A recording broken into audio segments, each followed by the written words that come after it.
Okay, good evening. This is August 13th, 2026, our first regular board meeting for the 2026-2027 school year. We are going to stand for the pledge, and I'm going to have our new trustee, student trustee, Trustee Kochar, please stand for the Pledge of Allegiance. So please stand for the flag, and you can start when you're ready, Trustee Kochar.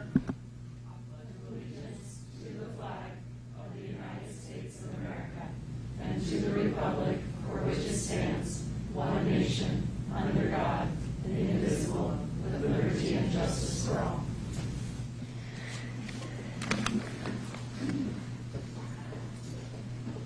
Okay, so we're going to do introductions, and we're going to start with Namarta Graywall. If you could go ahead and start, and we'll go around the table. Thank you.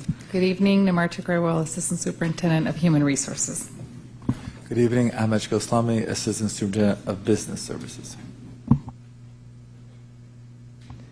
Good evening, my name is Dario Kochar, Student Board Trustee. And welcome. All right, Justin Brown, Trustee Area 5. Mary Jo Carrion, Trustee Area 1. Charlie Jones, Trustee Area 4. Lori Walker, serving as Vice President. And I'm Trustee Baer, formerly Makashi, going back to my maiden name in honor of my late father, Mike Baer, and serving as president this year. And I'm Ed Dialazzo, I'm your Deputy Superintendent of Educational Services, sitting in for Superintendent Dr. Maurice Geisels, who is out ill tonight. And Lanita Villasen, your Executive Assistant to Dr. Geisels, Deputy Superintendent Dialazzo, and the Board of Trustees. Okay, next on the agenda, we're going to do a report out of closed session action items. We have 4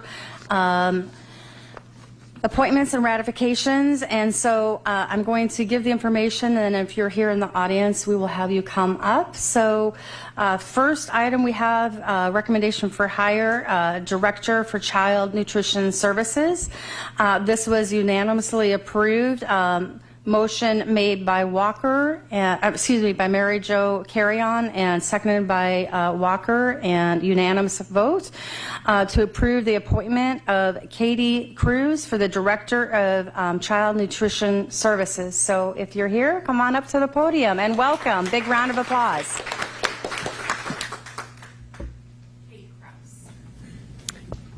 Kraus. Sorry, okay. What did I say? It's Sorry like, about Kraus. It's like apologize. It's okay. Sorry. It's like house. I have to, share it all out too. It's no big deal. Thank you so much.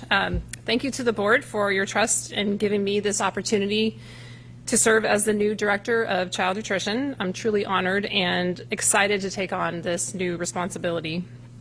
I believe child nutrition is about much more than providing meals. It's about making sure that every student and child has the nourishment and care and support that they need to learn and grow and succeed.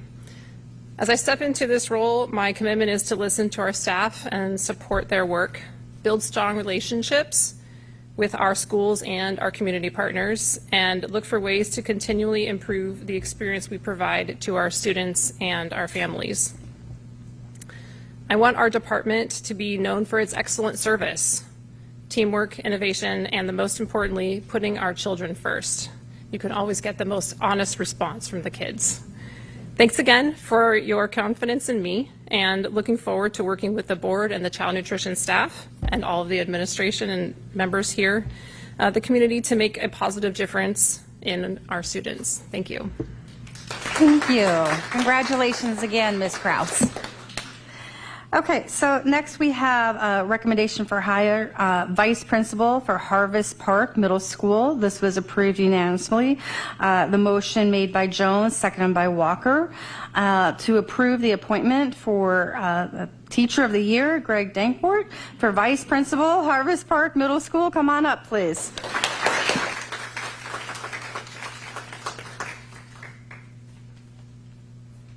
All right, good evening, everyone. Welcome back to the school year.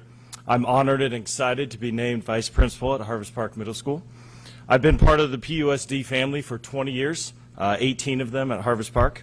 Throughout those years, every colleague has been dedicated to the students and their successes. from our administration team, counseling team, office staff, paraprofessionals, yard supervisors, custodians, and more. The energy and dedication every day is phenomenal. I am grateful for the trust the PUSD board and leadership team has in me to become vice principal. Like many students and teachers in the district, I made it through my first day, and I'm looking forward to many more. Thank you very much. Congratulations again. Okay, we have a Coordinator 3, Curriculum Instruction and Assessment, and this was approved unanimously as well. The motion was made by Mary Jo Carrion, and it was seconded by Lori Walker.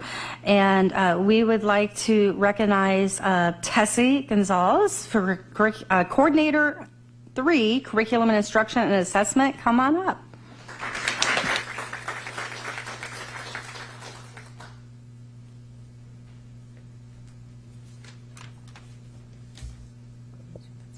Good evening. Thank you so much. I'm deeply honored to step into the role of Coordinator of Curriculum, Instruction, and Assessment. Having served as a long-time teacher and site administrator in our district, PUSD is truly a home to me. I'm excited to step into a role where I can support our students and schools on a bigger scale. Having been both in the classroom and in site leadership, I know firsthand the dedication our educators give each and every day. I look forward to partnering with educators and leaders across our district to support great classroom instruction and make smart use of data and make sure every student has what they need to thrive. Thank you for your trust in this incredible opportunity to serve our district in a new capacity. I look forward to the work ahead. Thank you. Congratulations. Okay, so we have one more position to announce, Vice Principal for Adult School. This was approved unanimously as well. The motion made by Jones and seconded by Brown. And we are approving the appointment of Sanai Yukunglu, Vice Principal, Adult School. And please feel free to correct if I didn't pronounce it right when you come up to the podium. So thank you. Congratulations. I'm very used to it. That's why I go by Miss Y. I don't even bother. All right. Good evening, board members, district leadership, administrators, colleagues, and community members.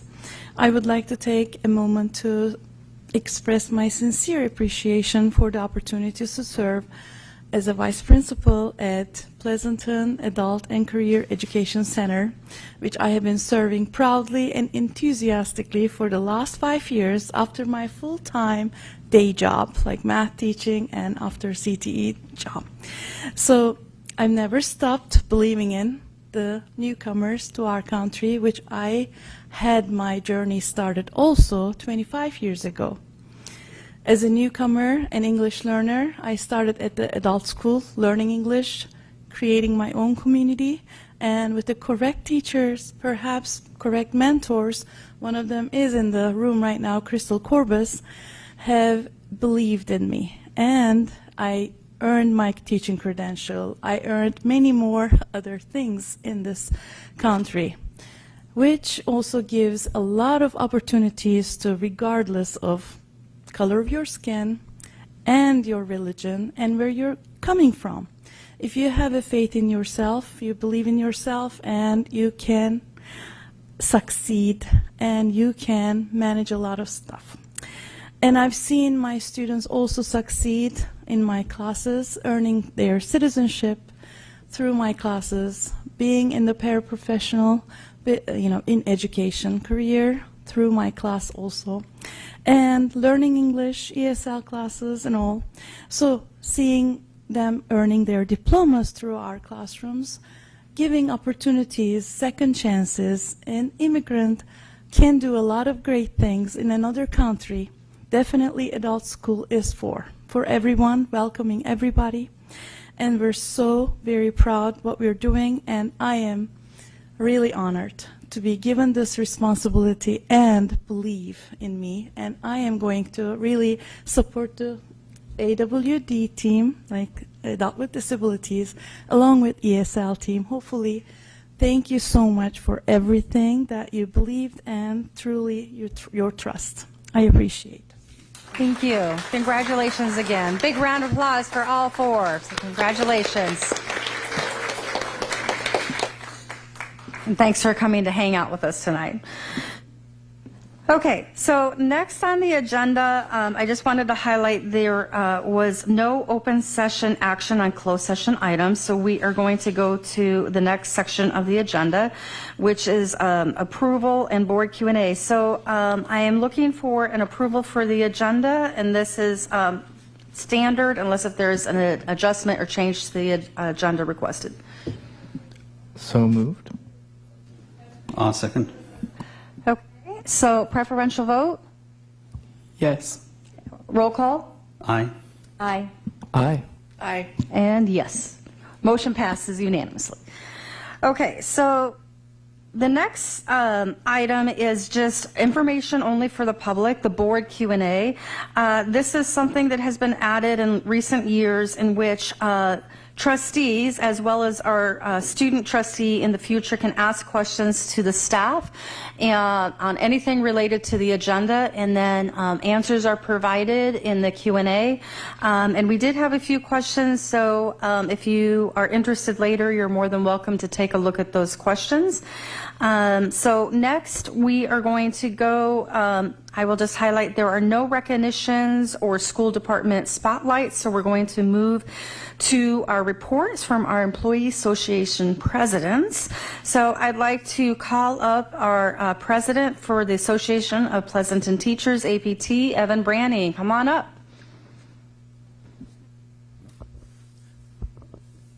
Good evening, everyone. My name is Evan Branning, and I'm your APT president. I want to welcome everyone back to a fabulous first day of school. All across our district, teachers were welcoming their students in after 2 fabulous days of PD, setting up their classrooms. We had all of the usual tech problems, disruptions, all of the things that the first day always brings that teachers managed to handle with grace and dignity, bringing their students into a very welcoming environment. Thankfully, I will say, I heard very little from my teachers today. I know. It is what we all want to hear on the first day. People were happy, they were working, they were busy. I heard nothing but great things about the students. Many of the teachers were really excited to be back, so I really want to take a moment to celebrate our first day. Having a board meeting on the evening of our first day does feel a little bit odd. I can see that Trustee Jones is a little tired.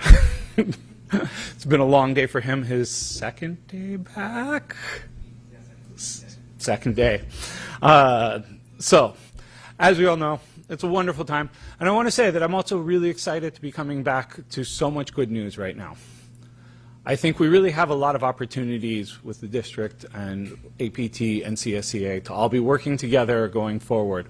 Over the summer, we had many positions restored. We were able to get our elementary specialists back along with many other positions, which has really made the first day of school and planning for the first day of school go much smoother.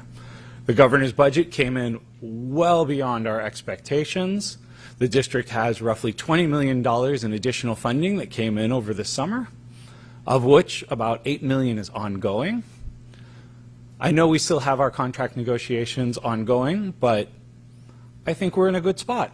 I think we can come together. I'm very hopeful as we enter this year that we're going to be able to have productive conversations, that we'll be able to work together with all three of our partners to make sure that everyone gets the best services, the best classrooms, because Pleasanton students truly do deserve the best. So thank you for all you do. I appreciate every one of you and all the hard work that you put in over the summer and into this year. And I look forward to continuing to have an excellent year. Thank you.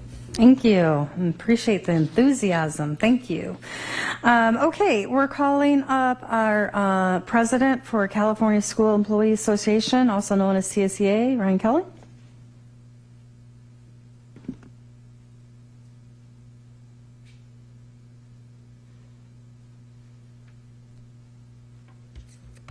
Good evening, board members, cabinet. Welcome back and happy first day. I hope our students, staffs, and family had a great first start to the 26-27 school year. Growing up, I was taught that when someone misbehaves, you don't reward the behavior. Yet, here we are. APT has not negotiated a single concession. Not an elementary specialist, not a professional development day, and not a calendar day. Meanwhile, CSEA came to the table, negotiated in good faith, made real sacrifices, and helped address the district's financial crisis. And yet, the board has chosen to use one-time funding from the governor's budget to restore elementary specialists, effectively rewarding the bargaining unit that has made no comparable concessions. At the time, surrounding districts have made difficult reductions to similar programs because they recognize the financial realities facing public education. This board was tasked with making $11 million in reductions. Instead, $8 million was cut. That leaves a significant gap. And one-time monies does not solve an ongoing structural deficit. It simply pushes the problem down the road. Now, Pleasanton's enrollment is down 500 students from 25-26. Now, the 26-27 school year with fewer students comes less ongoing revenue. So, if the district does not make the recommended $11 million in reductions necessary to move toward a positive certification, how do you expect PUSD to avoid facing another financial crisis? According to EdSource, Pleasanton was identified as one of 5 California school districts that could not meet its financial obligations over a 2-year period and receive a negative financial certification. That should concern every person in this room. Frankly, it's embarrassing for a community like Pleasanton, particularly when we have families moving here because of the reputation of our schools, including Amador and Foothill, which are recognized among the Bay Area's top comprehensive high schools for academic and college readiness. Our reputation cannot be sustained by rankings alone. It depends on responsible financial decisions and on employees who keep this district operating every single day. Classified employees have already sacrificed positions, hours, calendar days, and job security. We stepped forward when the district asked for help. We should not continue to be one of the only groups asked to carry a disproportionate share of the burden while others are restored without making comparable sacrifices. Do better for your classified staff. Do better for our students. Do better for our families. And most importantly, make decisions today that will prevent us from sitting here next year facing the same financial crisis all over again. And one last thing, before you take out an ad on Craigslist for a new superintendent, maybe take a look inside our district. You already have a deputy superintendent who performs many of those responsibilities, who understands Pleasanton, knows our schools, students, families, employees, and has an overwhelming support from the staff. Thank you. Okay, thank you so much. Okay, so we have next on the agenda public comment, and these, did I skip? Okay, sorry, yes, sorry. For public comment for non-agendized items. So if there is anyone that would like to speak related to anything that is not currently on the agenda, this would be the time to do so. Do we have anyone speaking for public comment? Okay, so I don't have to go through the reminder. Okay, so yes, if you want to just come up to the podium and speak, you can fill out a comment card afterwards. So this is once again for public comment for anything that is not on the agenda. If it's something on the agenda, then we will call for that particular item later. So if you have a question, maybe talk to Lanita, just to confirm.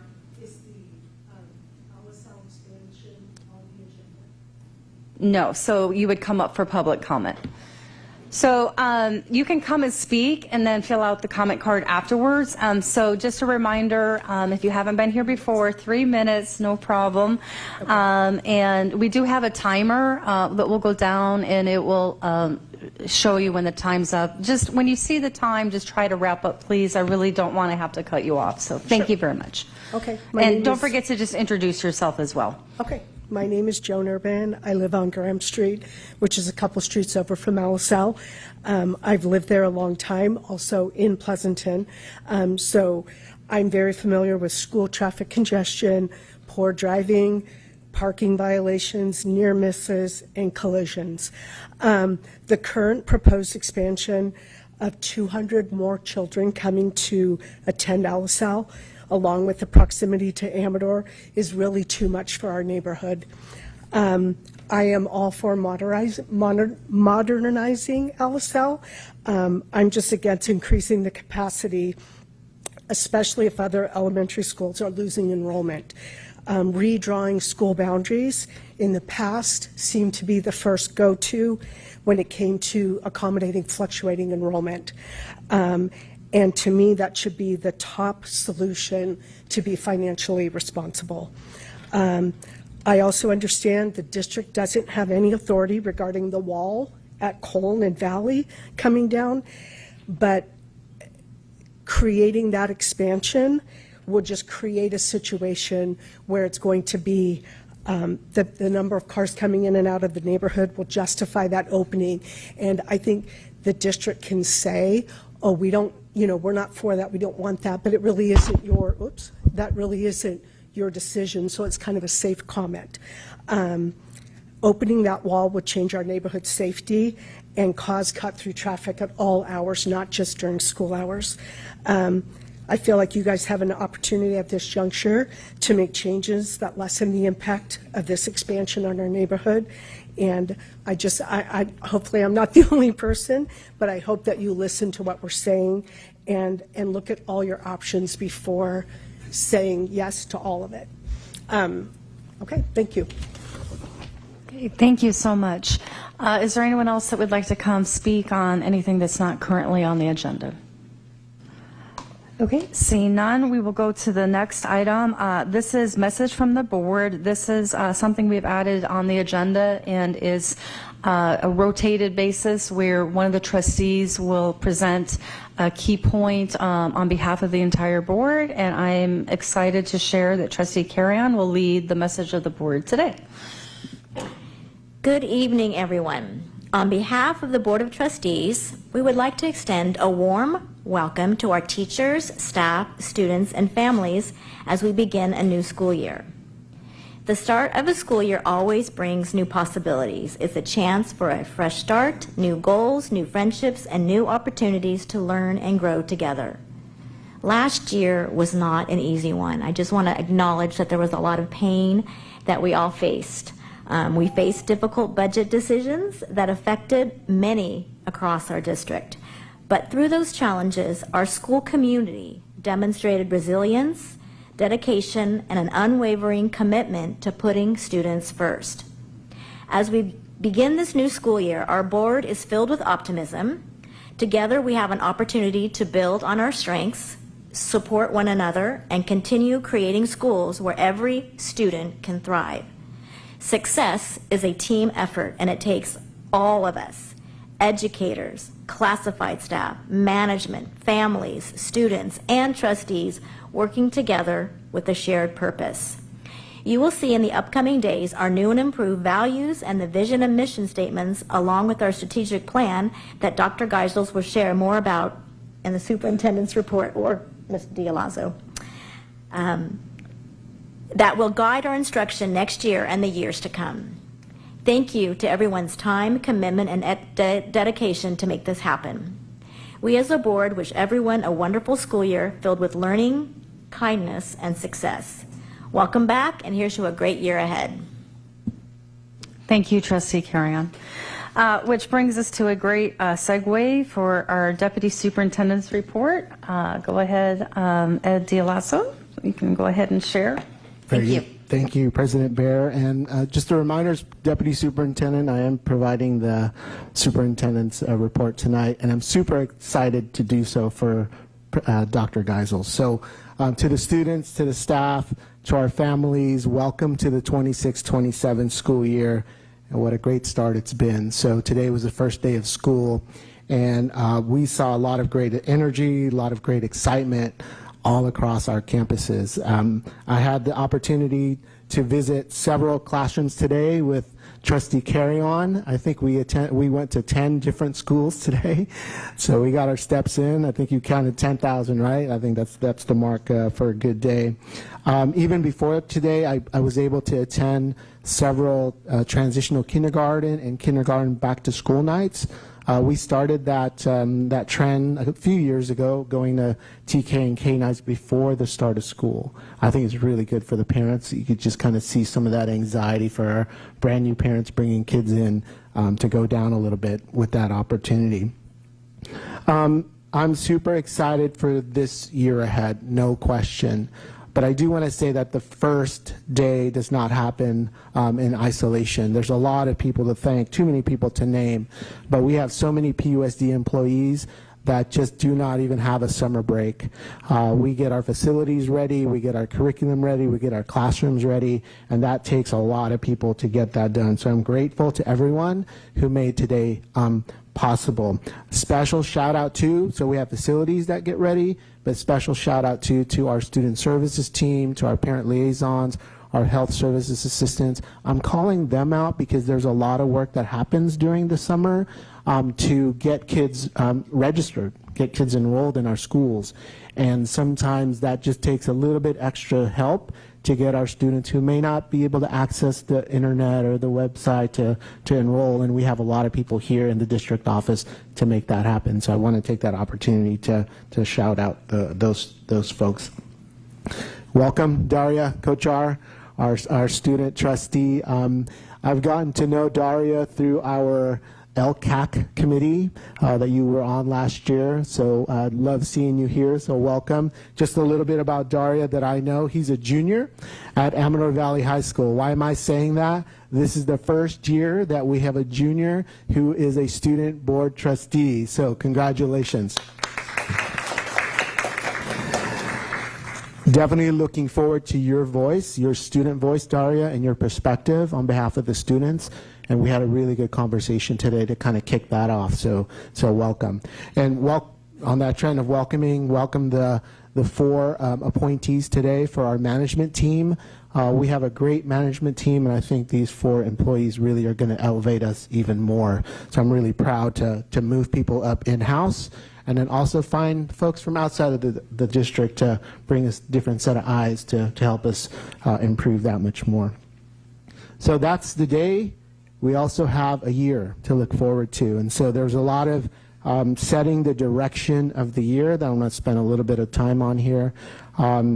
Trustee Carry-On mentioned the strategic plan, and Dr. Geisels worked on that strategic plan with Suzanne Frey last year to sort of orchestrate and put it together, but it really took a community. It took a community of board members, staff, students, parents, community members to really help us create a new vision and mission and beliefs and goals, all those things that kind of help guide a school district. That guidance, and especially the beliefs, really came to life this past week. And we had a symposium with all of our leaders, management leadership group, that met for a full day in a symposium to really dig deeper into what our beliefs are. And we felt that it was a very important day to have, and a very meaningful day, but also an impactful day. It's not just a day to kind of feel good, but really dig deeper into our goals this year, and that was a really great time to see some work on culture and collaboration and coherence and helping students and staff to feel like they belong. One quick shout out to, not too quick, but teaching and learning, curriculum instruction. We worked really hard this summer to develop a 2-day professional development for all of our teachers, our instructional support staff, our psychologists, our nurses, our student services staff, counselors, everybody. Sorry if I'm not naming you all. There's a lot of people to name. But we did spend a lot of time working on professional learning. The biggest, the new ELA and math curricula, CKLS, Desmos. That was really a focus point for us in our professional development. So I just want to thank all of the people that put that together and the attention that our teachers really put in for the 2 days. This has been a summer of transformation. So one of the things that I was able to do was to go out to the school sites, as I mentioned this week.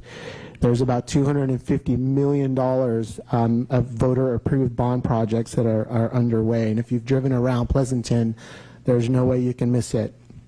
It is by far the most ambitious project in Pleasanton history to have this much funding to go into facilities development and construction. So Amador, Trustee Carey and I were there today, and we took a lot of pictures. The Amador Theater is down, and we look forward to come back up and really be built out as well as the pool. The TK classrooms at Donlan and Fairlands are top notch. And if that's not a draw for some of our parents who are kind of thinking about TK and kindergarten, talk to your friends. These are amazing classrooms that I'm super proud of, and they're just so absolutely beautiful. The parks and the fields at Harvest Park and at Hart, I saw students on. I don't know if they were open yet, but I definitely saw students on there, and they were doing PE and doing their work, their fun work over on those sites. Then we also have Foothill, Walnut Grove, and at Option Center. That's been great. So I see our Director of Facilities and Construction, our MOT teams. Just thank you to all the contractors and everybody really helping us transform our schools this summer. We have a stronger financial position than we did a year ago, and I think that's been made clear to us by Dr. Geisels, and I do want to say that in this report. And he's grateful, and I'm grateful to the board and to the staff to get us into a better place. That being said, we still need to remain vigilant. There's no question. We just need to remain vigilant and disciplined with our limited resources. Lastly, we will be visiting many back-to-school nights, reconnecting families with their teachers and school communities. We're continuing our visits to classrooms and school sites, as I mentioned, and work sites. I'm really excited to see the strategic plan come to life. That's really critical for us as a school district. Thank you very much. That's my report. All right. Thank you, Mr. Dialazo. Really appreciate that. Okay. So next on the agenda, we have the consent agenda. This is routine in nature, typical items. You'll notice when you look at the agenda, it is categorized by the various departments. Human resources, business services, we have educational services, and then we also, human resources, which one are we missing? Educational services. Business services. I thought there was 4. And the superintendent's office, business services. So we don't have the superintendent's office listed today, so that's why I was off. Okay, so what I'm going to do right now is open this for public comment for any of these particular items before we do an approval for the agenda. So that means if there is anything in any of these categories that anyone in the public would like to come speak on, this would be the time to do so. Okay, seeing none, we will close public comment, and then what I will be asking for is approval for the consent agenda unless if there is something that a trustee would like to poll to discuss. So if not, I'm looking for a motion and a second. I'll make a motion to approve the consent agenda as written. Thank you, Trustee Brown. I'm looking for a second. Okay, thank you, Trustee Walker. So we'll do preferential vote. Aye. And roll call. Aye. Aye. Aye. Aye. And aye. This motion passes unanimously for the consent agenda. All right, so the next section of the agenda is our favorite. We have reports, which include discussions as well as discussion and action items. So agenda item A is report discussion. Operations Department Annual Report. We have a request for no more than 10 minutes for your presentation. And who do we have the honor of coming up to speak on this item? Betty, come on up. Thank you.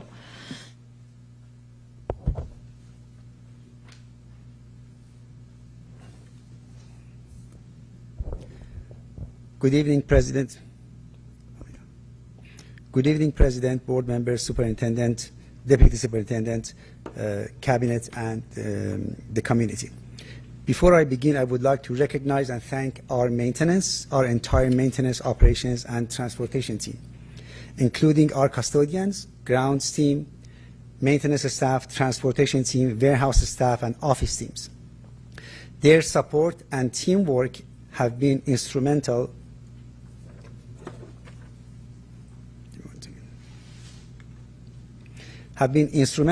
in the progress we have made across the district, and I'm grateful for their hard work.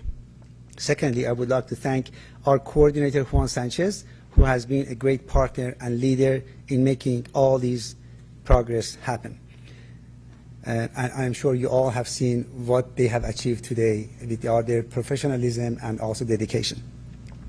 I'm pleased to report that for the second consecutive year, our schools received exemplary ratings during the Alameda County Office of Education Facilities inspections. The inspector was very complimentary of our campuses. He was impressed, noting both the overall condition of our schools and the preventive maintenance systems and inspection processes we have implemented to keep our facilities in excellent condition.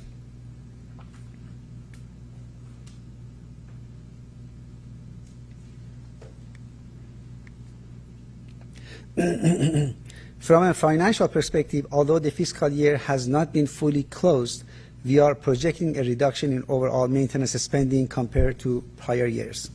As expected, our primary cost pressures continue to be rising utility costs and increases in the price of materials and contracted services.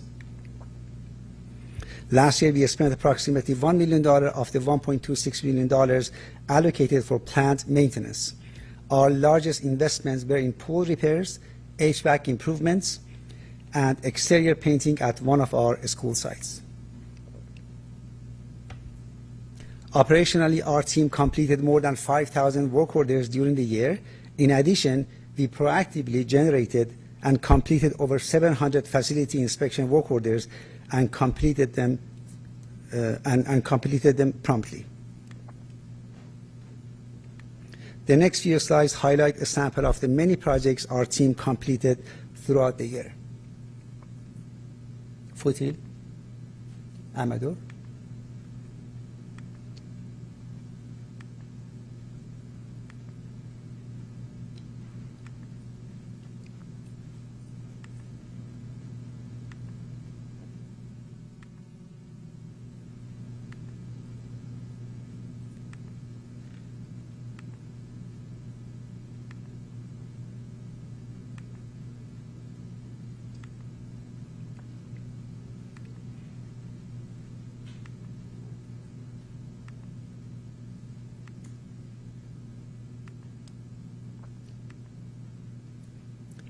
Looking ahead, our priorities for the coming year include developing a comprehensive 15-year facilities maintenance plan to better support long-term planning and capital investments.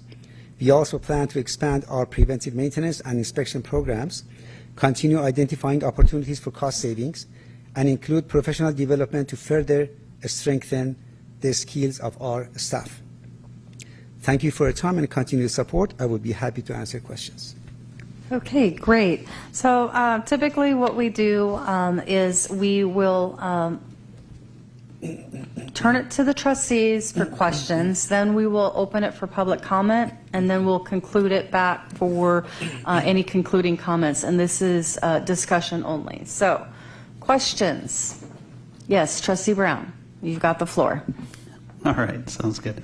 Going back to the slide that you had on department expenditures and trends, you mentioned that the main driver of increased operations costs was utility costs in electricity, gas, water, and garbage, which is pretty much the experience of most people in the city. Yes. Which of the candle bars, though, should I see that in? Is that part of routine restricted maintenance, or what candle bar is it part of?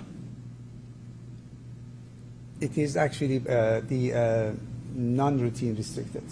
For the utilities or It's the red. General It's the fund. red. It's in the red. Yeah, it's Okay. program 0871 unrestricted.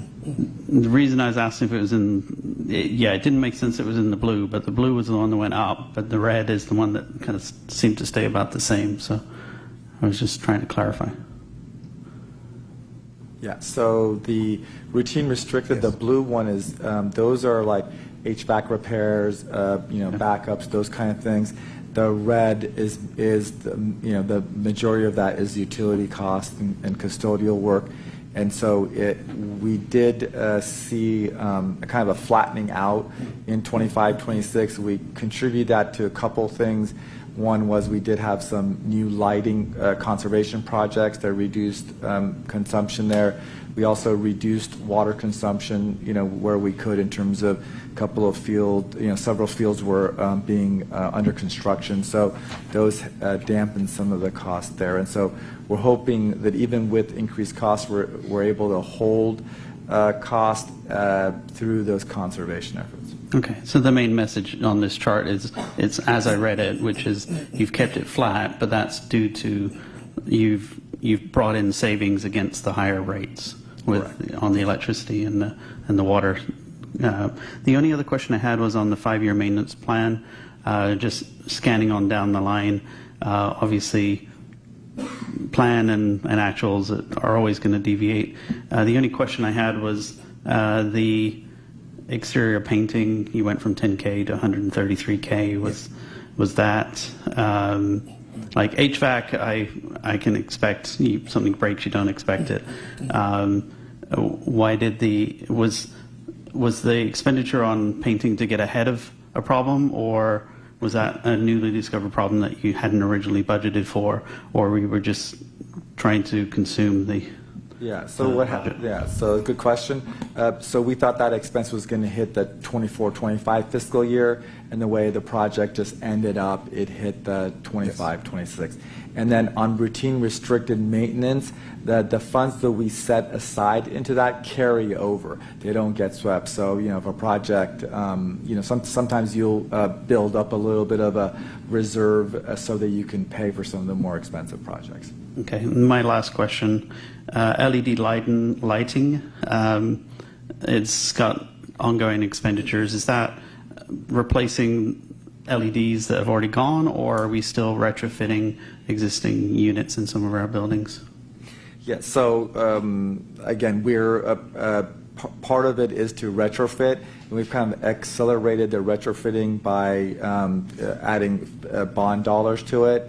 But we, in the maintenance department, we also want to be able to retrofit as we see. Yeah, that was at the back of my mind. I knew the bond covered some of the LED retrofit, and that's why I was curious. So, all right, thank you. Great job. Trustee Carrion. So on the 5-year maintenance plan, I was at Amador today, and there was no pool, and so that's obviously not included in this maintenance plan. That's a different pot of money. Is that correct? Correct. So what you see here was we did have a couple of smaller, I believe maybe was it the heaters that we had to replace? The heaters, the pump, and the some other modulars of the pool we replaced. But the major work for the decking and the plastering and everything is done through the bond. So I just have, I guess this one question. So my question would be, when we're looking at like the 15-year plan that you brought up, when we're looking at how we do that, do we use an equity lens in the sense of like there's a higher focus on older schools or like the Title I schools because those tend to be the higher needs process section of repairs done or like renovations? Yeah, so the way we do those, we look at like where our equipment is in the cycle. So it doesn't matter if at what school it is. So we kind of do an inventory of where all our HVAC is. And same thing with, whatever, asphalt, playground equipment, so on and so forth. And then just where they are in that life cycle, and then we assign a cost to it, and then we kind of calculate out what the need is going to be in the next 15 years in order to be able to maintain our facilities. Okay, I mean, like, that makes sense, because the reason I was wondering is, like, if we took Alisal, for example, before we did this full remodel, it being an older school means that the building itself is going to have more issues because of that. So that's why I was wondering if we took that into account when we were also measuring out, even with life cycle. Yeah, so yeah, I mean, obviously if there's an older campus or an older building, it'll show up in that study. Yeah. Okay, perfect. Thank you. Trustee Walker? Okay, my question is on the, again, the pool, preventative maintenance for the pool.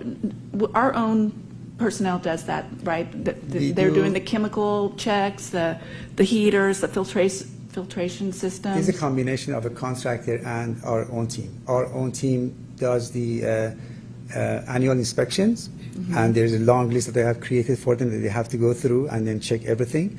And also they do daily, at least once, they do inspect the chemicals.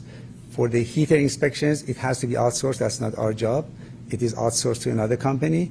And also, if anything happens with the filter renovation of the sands and basically recharging it, and also the working on the pumps and so forth, we all outsource. We all okay. Yeah. All right, and then sorry, let me one more thing is that like the heater is on a PM. Even though it is with the contractor, it is on a PM. So they get a regular contract from us so they can come and repair them and maintain them. Our team also does the same, that part. Other things that are happening, if you just hear or a noise or a leakage or something like that, before it gets bigger, we call the company to come over and fix them. Okay, thank you. And then for that 15-year plan, can you just tell me the components? I mean, you're going to identify the condition, the condition and estimated remaining useful life of the different areas that... Different items? Yeah. Yes. For example, the playgrounds, that's one of them. Air conditioning is one of them. The water heaters is another one. Roofs, another one. So basically, we are putting all this information, and we have already created a spreadsheet tabs for each one of them, and just we are filling them up to with the information so we can share with our consultant, and then just we take it from there. Okay. All right. Thank you. Thank you. Trustee Kochar, do you have any questions you would like to ask staff? This is your opportunity to do so. Not at this moment. Thank you. Okay. Any other questions? Yes, Trustee Brown? I got one other question. Last year when you did the presentation, you mentioned that the piping at Amador is very old and in the ground, et cetera, and you've been chasing a leak there for many years. What is the latest status on that, and are we leveraging any of the reconstruction that we're doing in and around Amador to replace any of that piping proactively? I will leave that one for Ahmed, because we have a plan for that. Yeah, it's good. So we are leveraging our contractors. If we know there is a known problem, we have included it into the project. So for example, at Foothill, a couple of years ago, we ran into major sewer issues, and we had to do some emergency work, and there was a flood in one of the buildings. It was quite a bit of a mess. So we identified that and have built that into the current construction project, and they're replacing the pipe. At Amador, we have alerted both the contractor and the construction management team that we do have leaks, and as they uncover and open up grounds, if they see water issues, to alert us so that we can identify. So that is one that we continue to work on and try to isolate. I think we're also proactive in terms of installing more isolation valves in the system. So if ever in the future things come up, we can kind of isolate and figure out where those leaks are. Great answer. Thank you.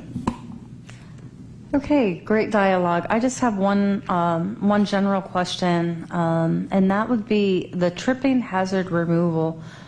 Why does that have its own special category? I mean, it's very interesting way to phrase that, and I noticed there was no money spent on that. So can you give some examples of why that's so important to have it categorized and Yes. what it typically includes? Pleasanton land is quite active, and we typically have a lot of concrete coming up in different areas randomly. Like, for example, one day you wake up, you go to Hart, you go to Moore, specifically to Hart Middle School, and like 10 or 15 of the doors don't open. So then we run over there, we adjust the door to make sure the doors open or close. So it is very volatile, and it moves quite a bit. And because of that, because that's in the entire Pleasanton, the concrete keeps moving, and we have tripping hazard created like in a matter of 6 months or 1 year. Since 2021 to 2023, we have spent heavily on all campuses, almost about from 35 to 50K per campus, and we removed all the tripping hazards.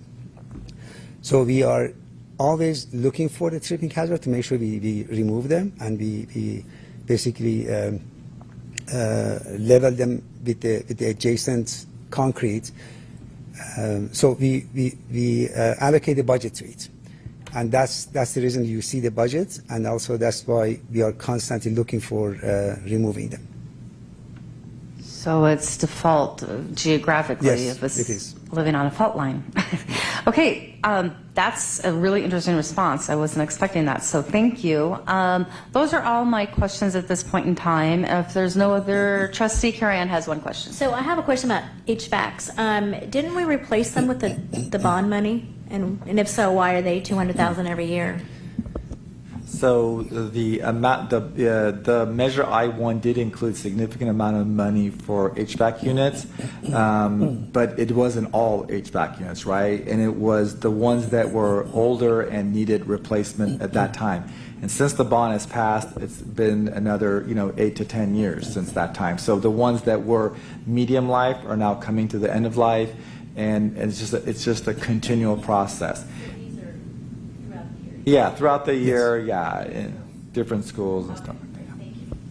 And then we have units that are 29 years old, 32 years old, 33 years old. Some of the cost that you see over there is because of the replacement of those 29 and 33 and 35 years old units. Okay, seeing no other questions, I'm going to open this item for public comment. If there's anyone in the audience that would like to come speak on this amazing presentation, this would be the time for you to come up to the podium.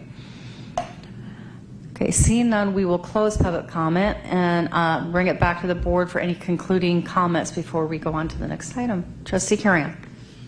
So as I was going at the 10 schools today, they were all beautiful, and everyone was very complimentary to your staff, saying Very that everybody, Aaron and Aaron's team, anybody who went to fix anything this summer, they were very helpful, and they did a great job. So Very I just nice. want to say thank you. Appreciate that. I'll convey the message. Yeah, I'd add to that as well. It's like as a parent that drops the kids off, I think Ed called it out in the superintendent's report, is some of our staff take a break in the summer. Your team works through the summer Yes. and gets the schools ready for day one, and it shows. And it's very much appreciated. So Thank you great so job. much. Appreciate that. I just also want to say, call out the 5,000 work orders. That's very impressive. So great job. Kudos to your Thank team. you so much. To you and Appreciate your that. team. Any other comments? Yep, I'm a student at Amador, and today was my first day, and I noticed all the construction. It looks really good. I'm really excited for it. Thank you. Very good. Thank you. All right, good job. So I'd just like to conclude and state this is an annual presentation, and it's always fun to see the work in progress and the accomplishments, and especially in addition, you've got dual hats, not only managing daily operations and maintenance, but also in collaboration with the effects of the bond work. So thank you for the cleanup work at the bike rack at Harvest Park and managing all those weeds. So that was really very much appreciated. So I always walk by that trail. And so anyway, thank you very, very much. A great presentation and love the photos. And we look forward to updating here more about this 15-year plan down the road. So thank you so much. Thank you very much, and good job adjusting with the technology challenges. So thank you. Great job. Okay, we are moving along to discussion item B. This is discussion and action, allocation of remaining one-time funds. Who will be doing this presentation? Mr. D'Alazzo, you've got the floor. Thank you, President Baer. So, as you mentioned, this is an action item for the board tonight for review and possible action.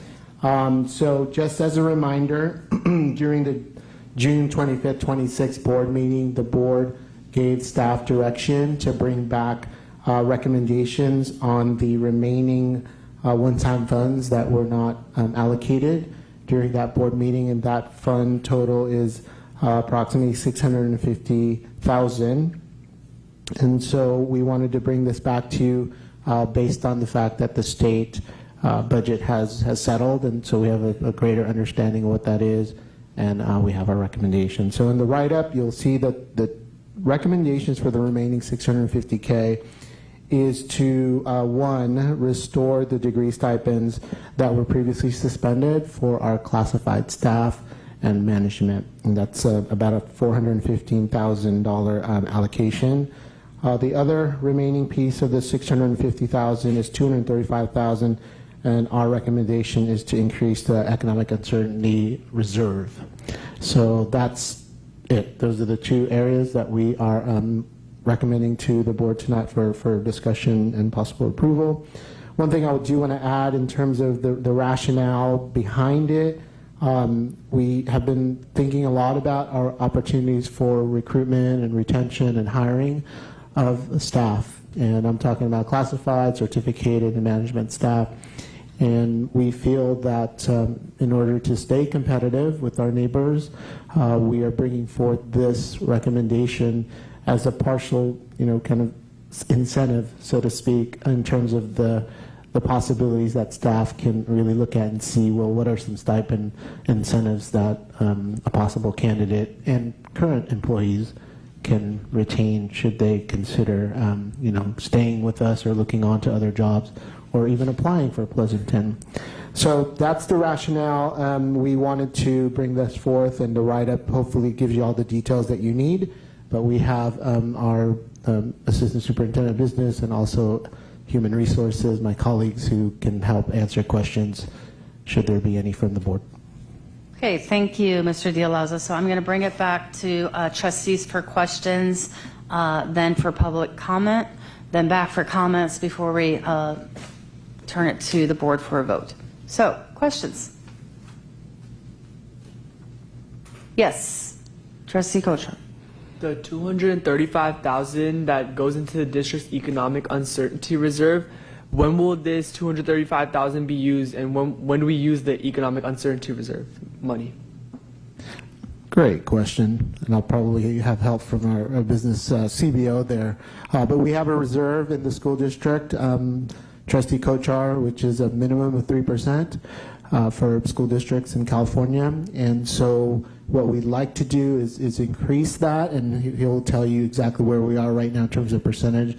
But that reserve is to help us should there be some economic uncertainty throughout the year that we would require to dig into a reserve. Mr. Shikoslami? Correct. So yeah, that there's a minimum required by the state. That minimum is very little. It's about 3%. It would not even take us through maybe about 2 weeks of payroll. So typically districts like to build up their reserve to be higher. The average in the state for a unified school district is slightly above 20%. And so what that reserve allows the district to do is if there are issues that come up during the year that expenses go up, there's an area to absorb that. It's kind of like having a savings account. But more importantly, it also allows the district not have sudden swings in expenditures or reductions. Let's say one year the state budget is a little tighter, or we have fewer students. Instead of having to make drastic reductions, you're able to make those reductions in a more thoughtful manner because you have the reserves that can kind of help you bridge some of those gaps. Thank you. Other questions? Okay, I have a couple questions then. One clarifying question just to make sure memory's correct. So this was a one-time reduction for management due to the overarching reductions that the board had to make, correct? Yes, that's correct. So in the budget, both for CSCA and management, those costs come back into the multi-year projections. So if it's not approved, it's just a one-time reduction. Next year, all management would get their stipends as in years past, correct? Correct. That was the plan that the board approved, was that it would be one-time reduction. Okay. And then who's eligible for these stipends?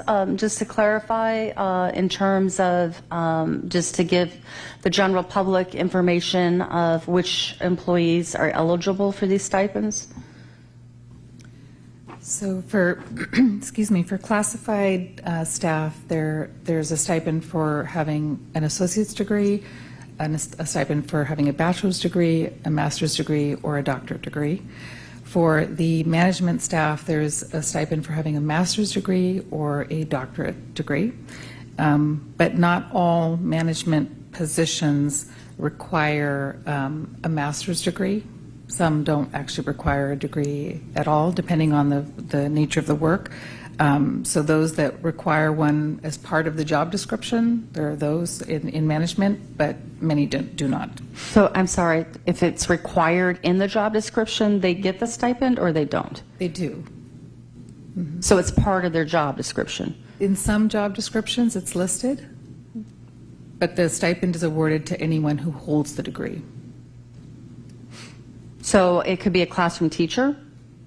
But this is just for management, correct? Well, right now we're speaking of management. This is just for management. Yeah, and in the certificated unit, that was not one of the reductions that were made. It was also proposed to do a one-time suspension, and there is a stipend for master's or doctorate degrees as well. Okay. And then what, in general, typically, when you say it's competitive for other opportunities for other districts, is that generally something that Human Resources does to say, okay, if we're going to attract a certain candidate for a certain job, that typically, what are some examples, for example, of positions that require masters? For example, like audiologist, or I don't know, I'm just for others to understand versus other positions that don't require. Sure.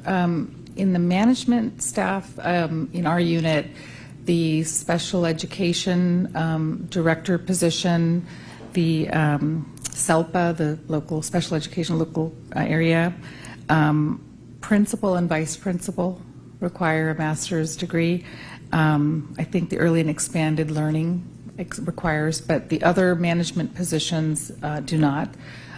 Similarly, like in the certificated unit, a counselor requires having a master's degree, a speech language pathologist, there's an advanced degree. So there are positions in each of the units that require an advanced degree and some that don't. But the way our Pleasanton practice has been and the structure is that regardless of whether the position requires a degree or not, if you hold the degree, the stipend is awarded. And that's been true across all three units.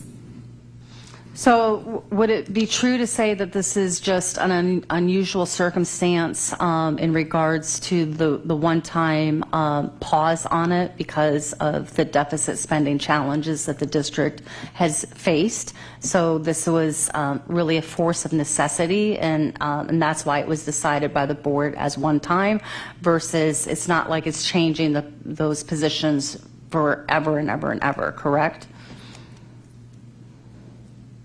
I couldn't speak to why the board made the decision, but it was proposed as a one-time to help with that that negative certification that we were in.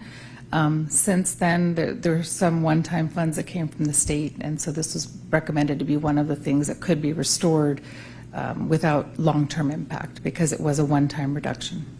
So my last question would be, if the board chooses not to use it for that, what would be the other options? What would be other potential options? To put all the money into the reserves, for example, or what else could the board consider? Yeah, I think that, I mean, the board obviously had a list of items that were reduced, and a lot of restoration was made. A lot of those were ongoing, and I think there was a care given to the ongoing versus the one-time, and so reserves are a good place for one-time or one-time type of expenditures as we're tapping into one-time monies. Okay, those are all my questions. So if there's no other questions, then I'm going to open this item for public comment. Can I just add one thing? Sure. So I wanted to ask our HR assistant soup. So, Marta, in terms of, how I mentioned about competitiveness for recruitment and hiring and retention, anecdotally, don't get into any personal specifics, but just kind of what's your feel of when we're hiring people? Does this come up, this particular incentive, so to speak? Yeah, I'm looking at my HR team. So we have, since mid to late March, had approximately just under a third of our management team turnover. And so we've spent quite a lot of time in these last several months interviewing people for those vacant positions. And this is separate from the reductions. There's been a reduction in management staff for the last 3 years, as we know. So these are positions that were not intended to be reduced, and so replacements had to be found. You saw at least 3 or 4 of them appointed today. And in the process of hiring, several of those positions are filled by internal promotions, and others by people coming from external other districts. In any case, people do ask about what is the compensation schedule for management here, and we have to do this complicated explanation of the days reduction causing the schedule to be less competitive in the 26-27 year than it was in the 25-26 year. And in addition to the days reduction, the disappearance or suspension of the stipends for the advanced degrees makes that cut felt even further. And so we are finding, particularly for external applicants, kind of a shock and dismay at the level of our schedule compared to other places, and even some of the places they're coming from. People choose Pleasanton because we have a great reputation. They choose it because it's such a nice place to work. I mean, Mehdi just made his presentation, and that's due to everything, everyone, staff and the families and the entire organization. But they are also looking to live in the Bay Area and be compensated accordingly. So we have had trouble recruiting people. It's been a difficult 4 or 5 months in HR trying to fill all of those positions that were vacated, and we have occasionally lost applicants due to that. Thank you.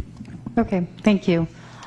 So once again, if there's anyone from the public that would like to speak on this item, this would be the time to do so. Okay, seeing none, we'll go to comments. Trustee Karen? A couple of things that I would like to say. First of all, I want to acknowledge that I know CSCA has made a lot of sacrifices, and I think this would be a great opportunity to restore some of that. I'm also concerned about our management. I really am concerned that we've had 1/3 turnover. That's a lot. I think they took a lot of the hits last year. And I also want to remind this board that when we got the 10% raise, management did not get the 10% raise. What was it, like 3%?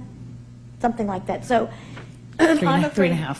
3.5? Yeah, not non-executive cabinet, all management below. Right, and management includes our principals and our vice principals. And so I think we are a team. We're Team PUSD, and I think we need to be a team, and I don't like us fighting against each other. I don't like us pitting one group against another.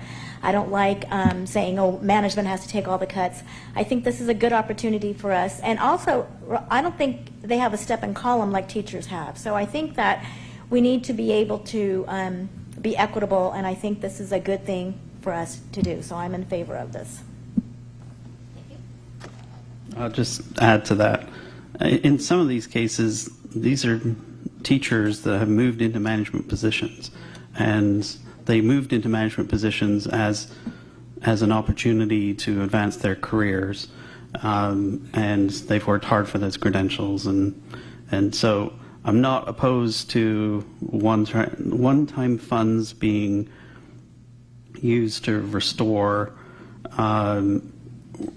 irrespective of whether it's CSEA or management. As mentioned, the APT portion was not affected, and this brings it back to an even footing with the other across all three units. At this point, I'm not opposed to doing this because we have the ability to do it, and it reestablishes credibility. I think in the employment community, we get a lot of applicants within the Bay Area, and we do have to, where we can, provide a competitive package.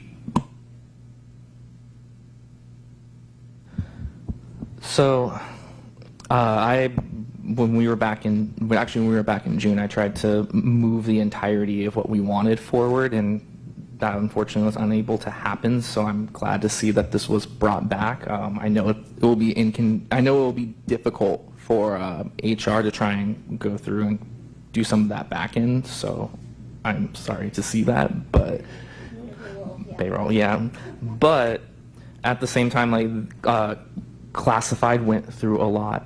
And so the ability to restore this, I think, is key, but also management was one of the other groups that did step up and go through this when this situation was ongoing.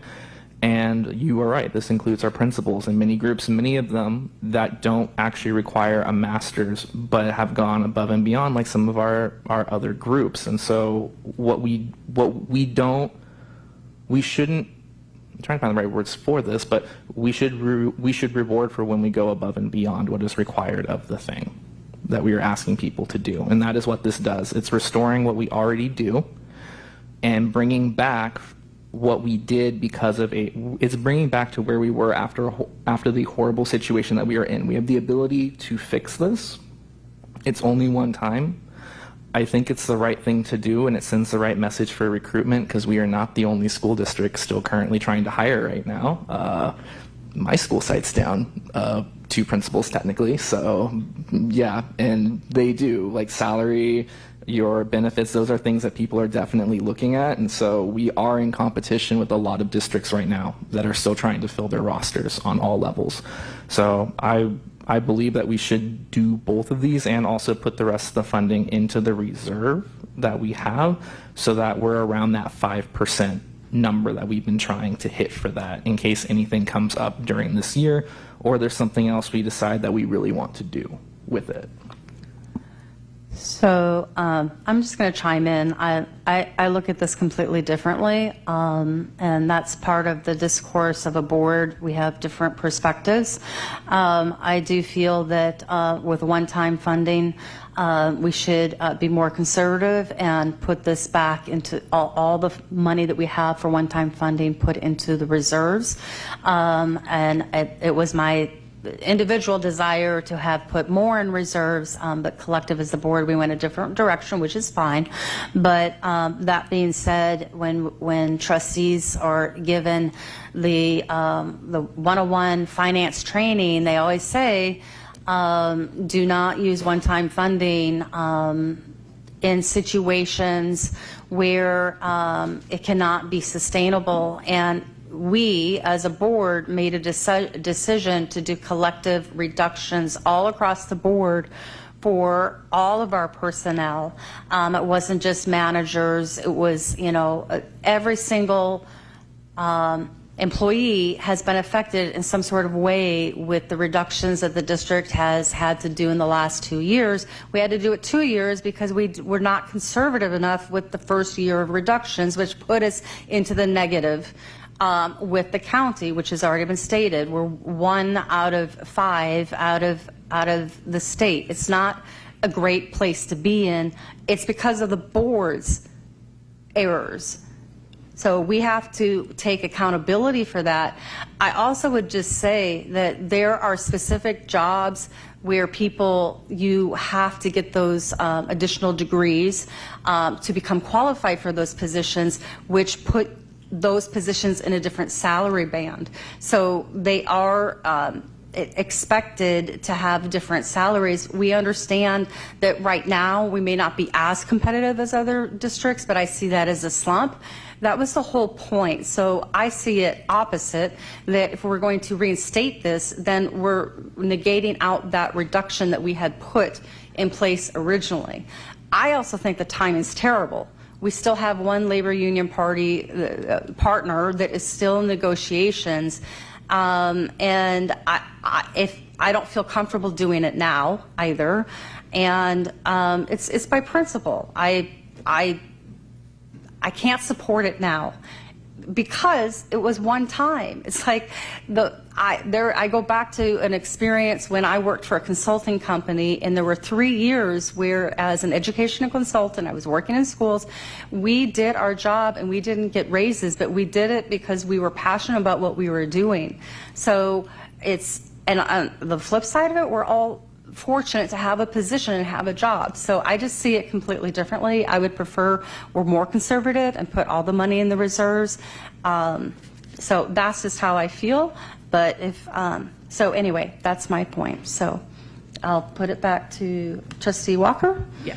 This is very hard. I mean, you have to consider the appropriate balance between supporting our employees now and protecting our district against future reduction. So, I mean, I've vacillated back and forth, but you have given up 3 work days, and I think the suspension of the stipend has I don't want to happen. I don't want that to happen. So I think we should move forward with it.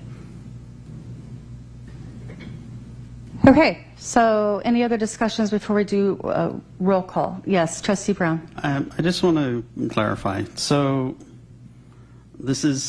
we did, as a board, we approved a one-time reduction in 2 of the 3 units because and those units didn't require negotiation. When did negotiate? Yeah, sorry. Management didn't require negotiation, right? Because management is management, right? That said, I'm willing to solve a one-time issue with one-time money.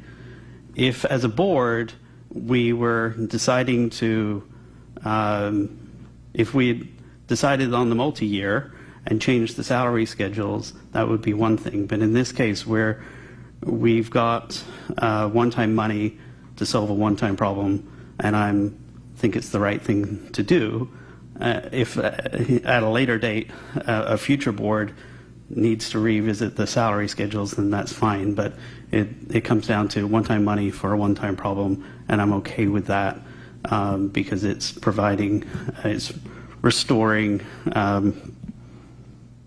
parity across the units. So anyway, I'm rambling at this point, so I'll stop there. Any other comments? Okay, we will do. No, I know, but I'm student. Yeah, yes, we are looking for a motion. I was just making sure that can the student board rep vote on this one? That's why I wasn't sure. We haven't had public comment, I don't think, Kelly. No, I know. I'm just asking a question. Okay. We did have public comment. Did we? Okay, yes. Sorry. Okay, so this is compensation, so we will not have a preferential vote. So we will just have the trustees do a roll call vote, and we did already do public comment on this. We still do need a motion, though. I will make the motion to move forward on the recommendation from staff around the one-time funding. And I'll second it. Okay, we have a motion and we have a second. Roll call vote. Aye. Aye. Oh, sorry. Aye. Aye. Aye. And no, and I'm dissenting as the reasons I explained earlier. I do oppose this in regards to putting the money in the reserves instead. So the motion passes 4-1. Thank you.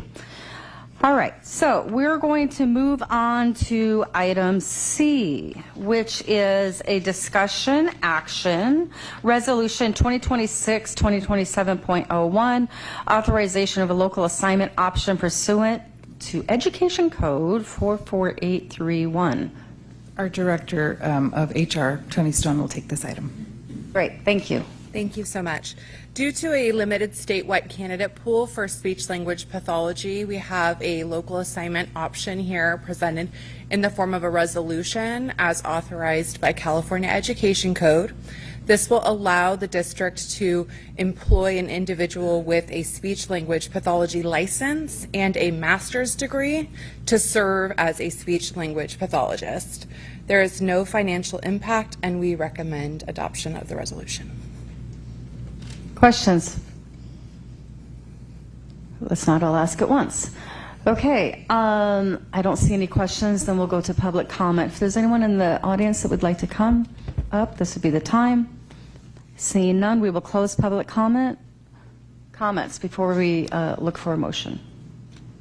Okay, so we're looking for a first and a second and a motion. So moved. Second. Okay, preferential vote? Aye. Aye. Aye. Aye. Aye. And aye. Motion passes unanimously. Thank you. Okay, so next we have discussion action, ratification for the contract with NG Building for the Pleasanton Middle School Field Renovations Project, Landscape Renovations Project. Great. Good evening. So we have two quick items tonight. The first one is the ratification for the contract with NG Builders. Back in June, the Board of Trustees delegated the authorization to sign a contract for the Pleasanton Middle School Field Renovations Project. The scope of this work is a minor landscaping project at Pleasanton Middle School.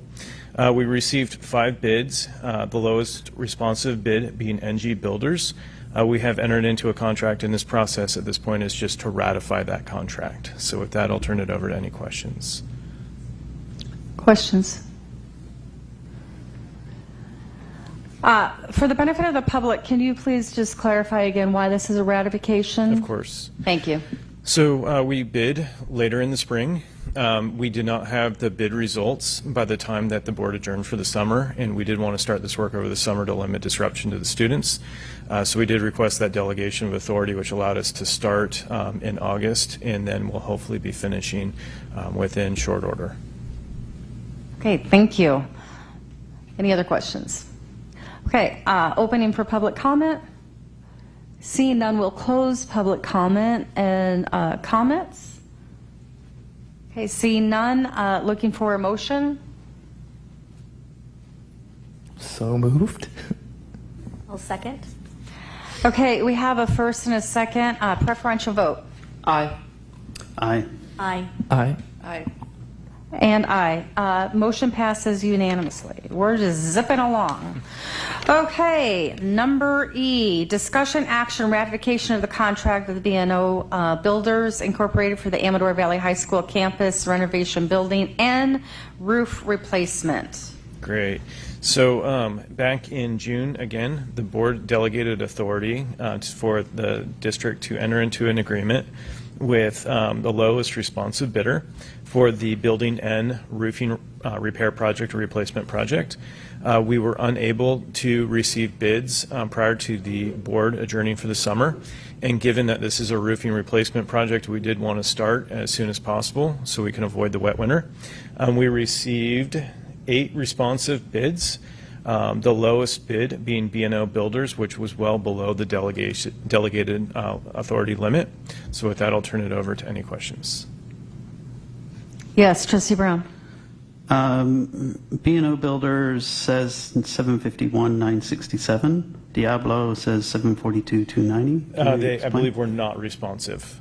Sorry? They were not responsive. Or not responsive. So they omitted some information in their bid form. Okay, so it was considered invalid for the 742 yes. Yeah. price. Okay. Yeah. Unfortunately, yeah. Okay, no other questions. Public comment. Okay, seeing none. Comments? Okay, seeing none, then we'll do looking for a motion.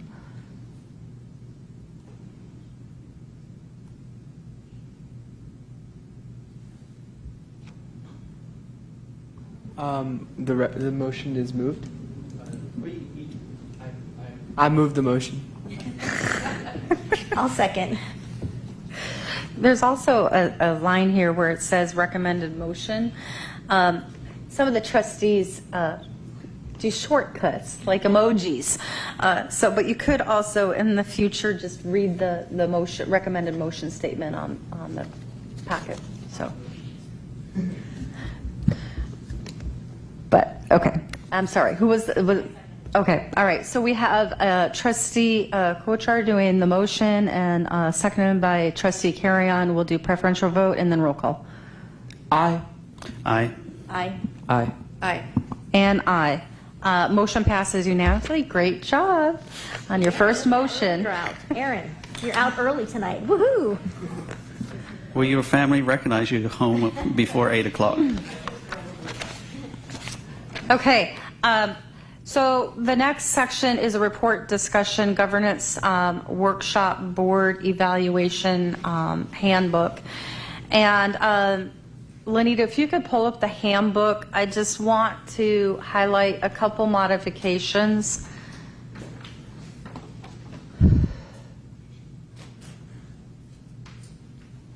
So we updated our new student board reps. So you're highlighted in blue on the screen. And then if you scroll down to the page 4.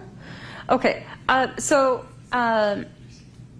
This section was based upon the work done by Dr. Geisels and his entire team and the work last spring in regards to some updates to the strategic plan. There's a link right there. If you highlight that, Lenita, just for the audience to see yes, perfect. Okay, so we had a refresh work, and so the vision has been updated. For every student is resourceful, responsible, empowered to shape a changing world. And then we have the mission, which is through meaningful learning experiences, strong relationships, and multiple pathways, we prepare every student for the future they choose.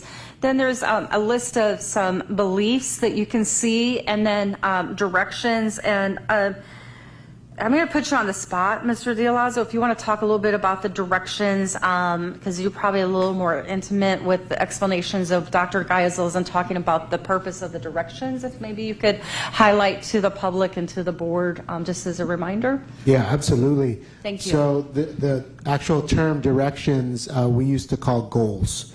And these goals really drove our plans for the year, starting with the mission and vision that was up at the top. I do want to go back to go up a little bit, please, Ms. Villasenor. Those beliefs are new, and what we wanted to do with the beliefs was just to really put on paper very clear, what do we believe as a district? How do we want our students? What does success mean for our students? So how do we create respectful environments? I won't read them to the board or to the community. You can do that. I wanted to start there because those beliefs sort of guide how we drive the goals. And then now we can go to the directions, Ms. Villasenor. You can see the 6 of them there. We start out, of course, with number 1 being about student achievement. We want to make sure our students are learning. We want to provide those learning experiences that provide all the necessary things that students need in order to be successful. Safety and belonging. We talked a lot about belonging with our leadership team, and what I saw in a lot of the staff, PD with the principals with their staff, they talked a lot about belonging. That term we just can't overuse too much.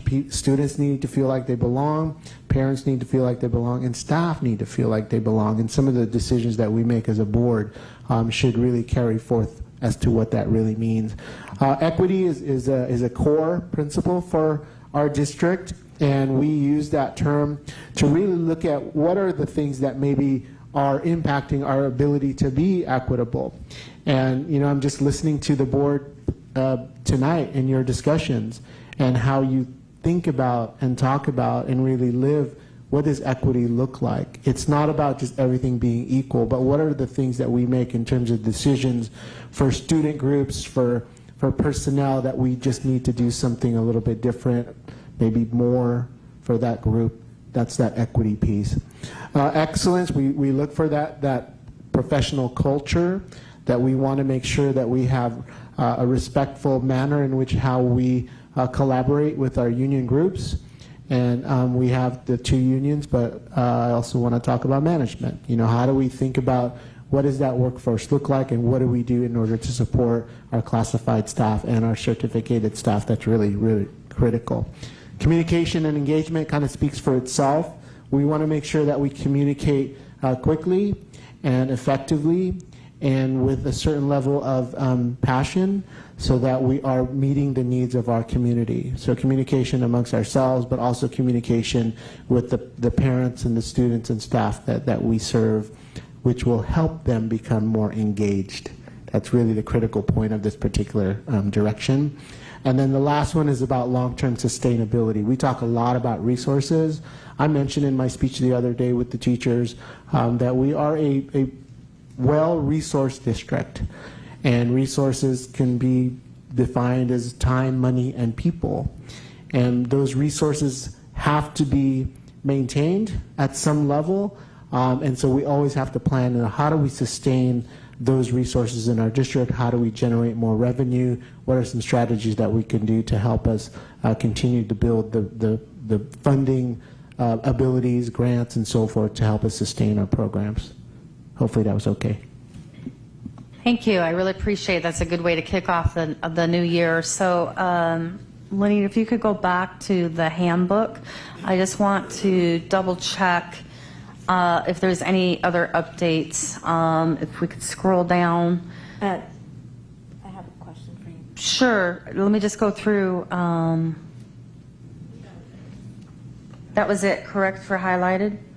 Okay, yes, Trustee Carrion, question? So I appreciate all those beliefs, but we did not update page 8, which is our core beliefs. So I think we need to update that page so that it reflects that these are the old ones on page 8.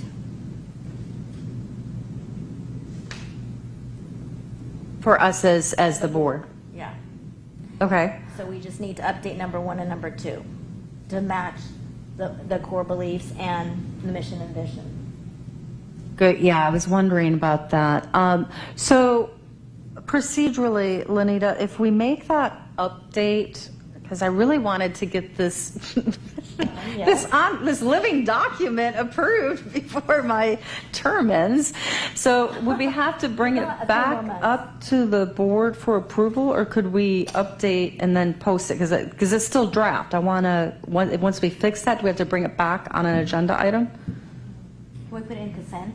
Yeah, we can just put it in consent the next time. Yeah, it's easy. Great. Yeah. Perfect. So is that something you understand what she's talking about for the updates? Okay. So, and then I'm definitely going to recommend, if there's no other updates, that we put it on consent for the next meeting. Are there any other comments on the governance handbook? And just so you know, Trustee Kocher, this is a governance handbook that, if you look at the front page, I think it was originally established in 2017, I can't remember. And then each year we make updates periodically, but this is a great reference if you've not had time to take a look at it. That would be definitely good to peruse. So any other comments on the governance handbook? I'm okay with it. It doesn't have a picture of a globe in the background. It's behind you. Yeah, we're going to do a snapshot of that globe, and we're going to put that on just for you, Justin. Okay, so, all right, great. Thank you for that catch, Trustee Carrion. And with that, I definitely concur with the agreement to have this come back on consent in 2 weeks. That would be great. Okay, so the next section of this conversation, we're going to go to the governance workshop, board self-evaluation. And I wanted to just talk about this. The last time the board did a self-evaluation was, I believe, Trustee Carrion, about 4 years ago with Nicole Anderson, is something that is recommended in good practice, but sometimes reality happens and it's not always conducive. So this is something that we had on the docket. We started it last spring and then wrapped it up. Thank you for everyone's participation in completing this. This document was a Google form and a series of questions. And so when you go through this information, you'll see that there are different strands. And so the first strand is around vision and leadership. And what you can see is a great visual of taking a look at our results from all 5 trustees. And you'll notice that as you look at the results, there are some where the board is very, very closely aligned. For example, the very first question on vision and the mission statement, the board models actions and behaviors that reflects PUSC's shared vision and mission focused on student achievement along with the school and community priorities. You'll see, for example, in this pie chart, we're closely aligned to agree and strongly agree. As you go through the further additional questions, there was a question on district goals, and then if you scroll down to the next page, Lenita, we had monitoring progress, and I would like to spend a few minutes on the superintendent evaluation, just because we did have a broader scoring on that. So I'd like to talk about that a little bit, people's thoughts and reflections. So I'd like to open it up for a discussion on if you disagreed or felt like there's areas of improvement, what are your thoughts? So the board annually evaluates the job performance of the superintendent and monitors the progress made on annual superintendent objectives, both formally and informally. And just bigger picture perspective, wanted to highlight in the superintendent contract, there is a notation where the board does do an evaluation for the superintendent. And a lot of times the contracts will also include a mid-evaluation, whether it's formal or informal. And that's a standard setup for contracts with superintendents. So I'm going to bring it to the board for discussion. I'm just going to make a comment. It's possible. So we just went through a cycle of the superintendent evaluation. We used a new tool, which was Super Eval. Which was low cost but effective, and it's great that we took us through that, and I give you credit for making sure we did that. I don't think I put disagree. But I can imagine someone might have put disagree because in the past we haven't been as diligent as doing that. But I would say sort of moving forward, or this cycle plus moving forward, I think we've got the tooling and the will to be better at that. I just want to say, I mean, I think we did great this year in terms of using Super Eval, and we did the mid-level performance review and then the second evaluation. I mean, I think we're on the right road, moving forward. We're gaining traction, so I think we did great. Okay, other reflections? I've only doesn't always seem like it, but I've only been on the board for 2 years, and both years that I've been on the board, we've done a superintendent evaluation, which is, I believe, why I put agree.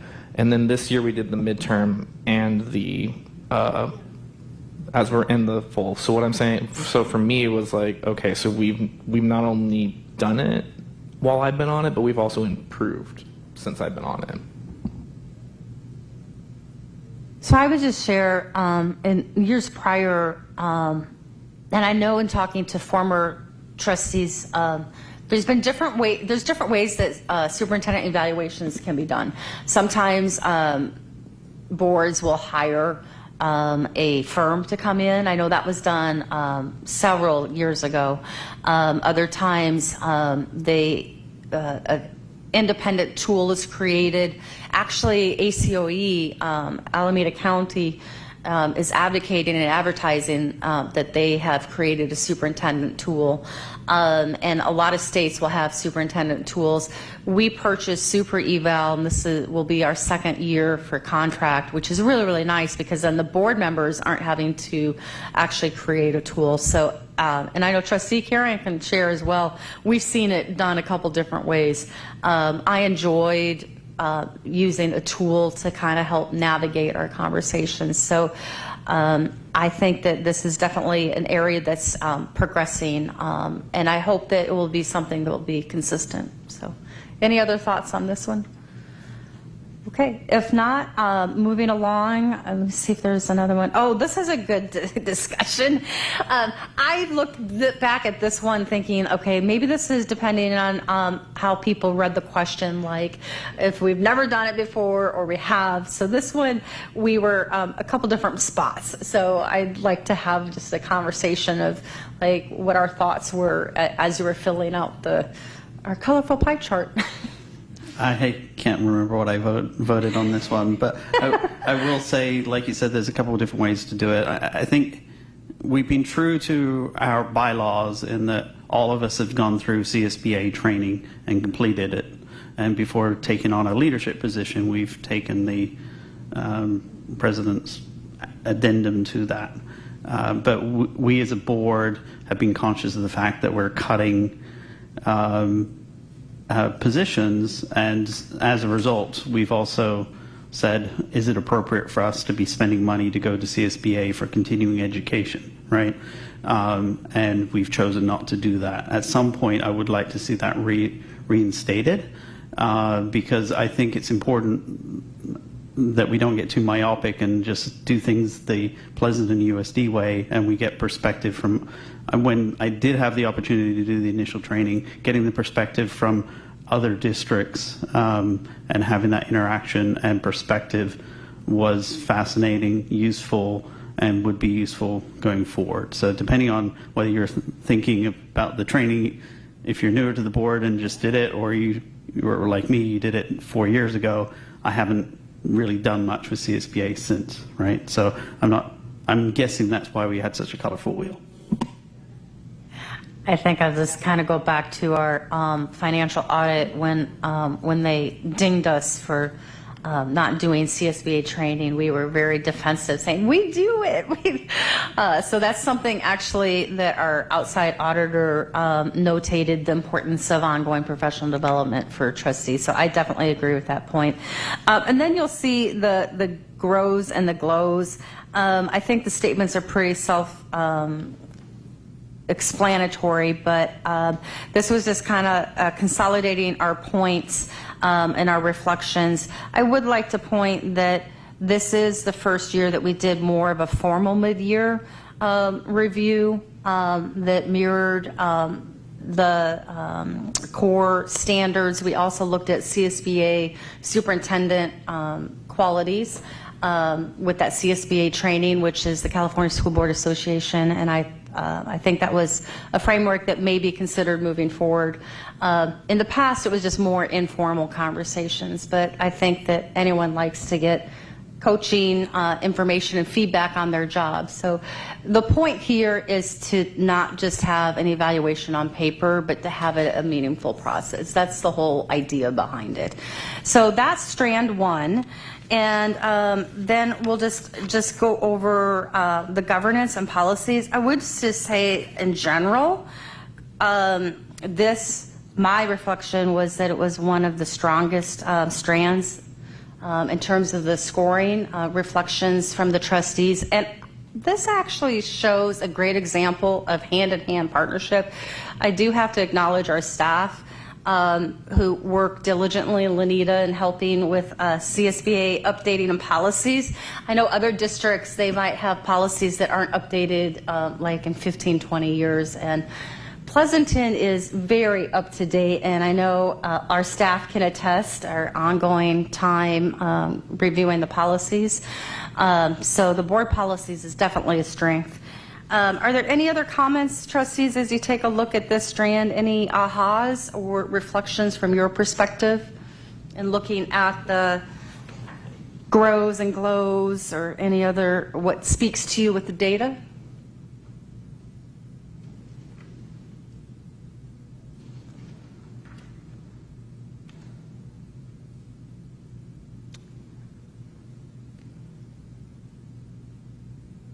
If we look at the board majority, and that page right there, I do think that that's something that we're working collectively together to share different perspectives and points of view. So I definitely think that's an area that is progressing positively.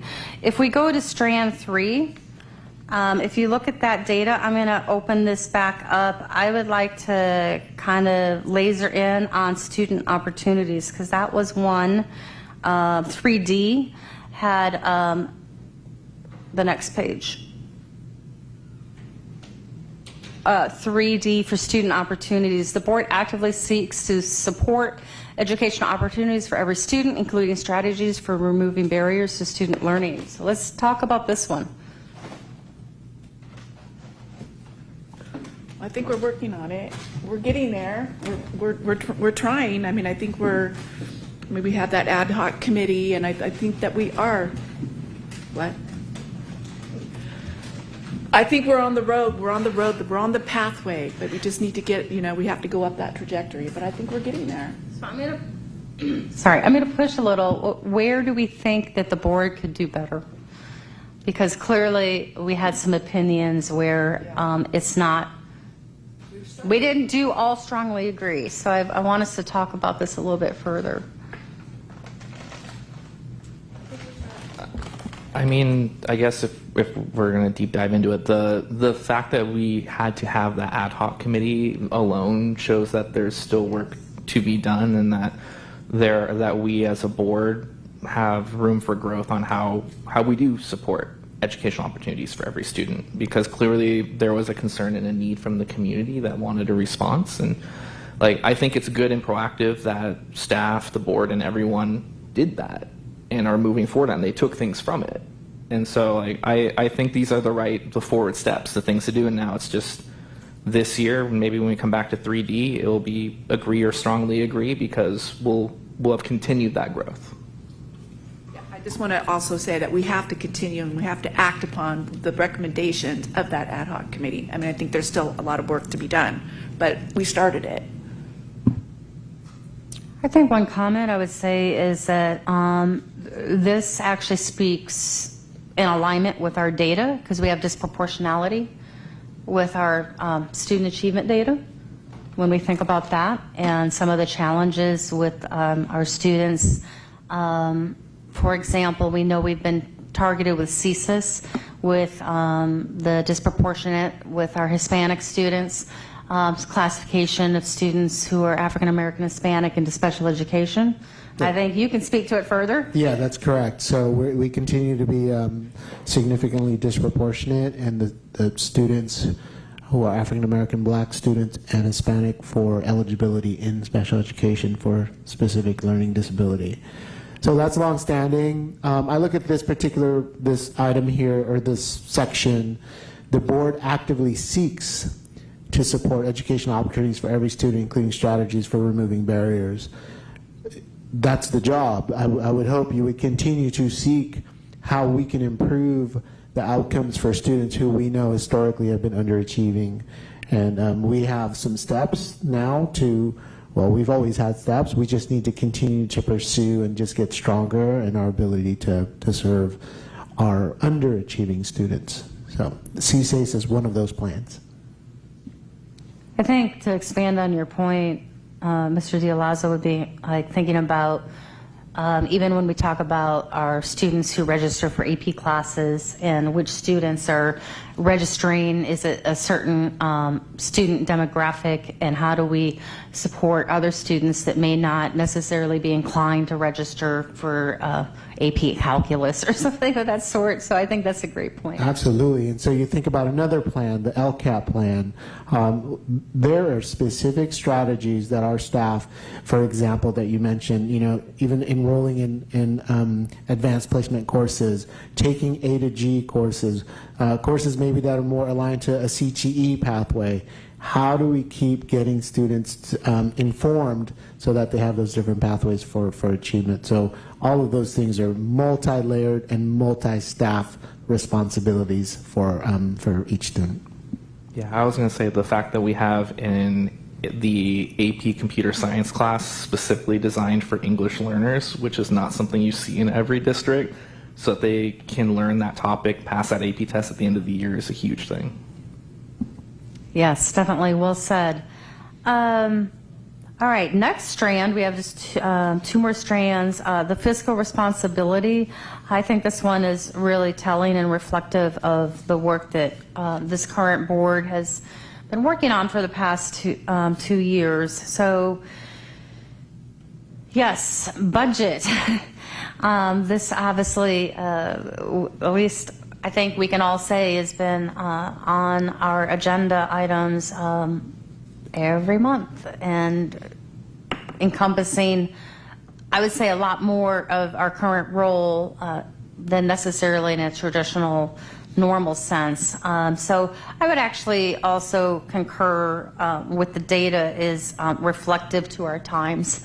And it's really speaking to some of the challenges that we have had to work through.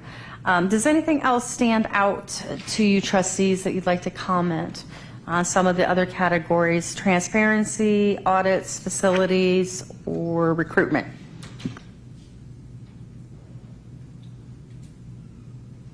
I'll just say on audits,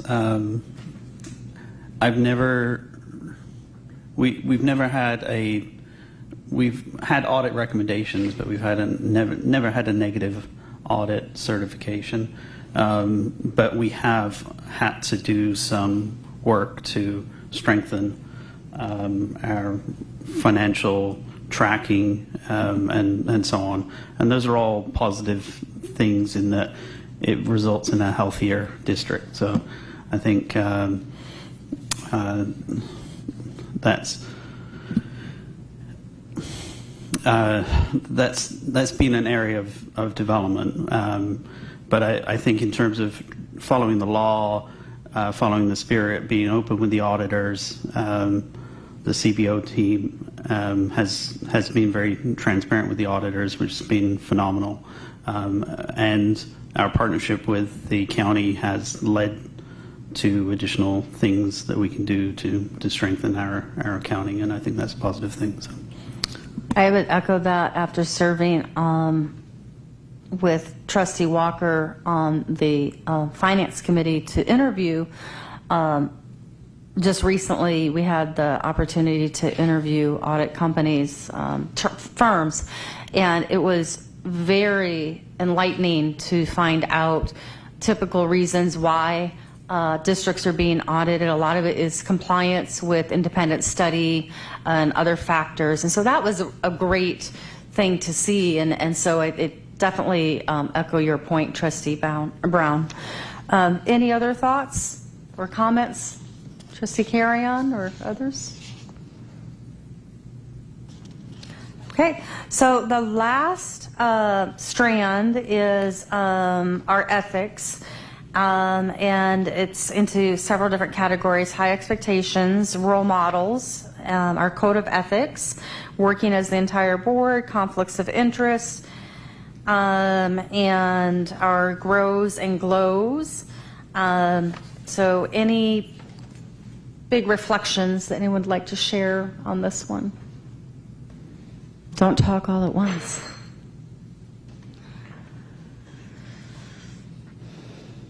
I would just compliment us that I think that we've had an opportunity, even though the budget cuts have been really, really challenging, I do feel that we've come a long way in expressing our different perspectives and opinions and listening to each other and voicing different perspectives and our conduct, highlighting in terms of our demeanor and communication. I think that it's something that we do really, really well.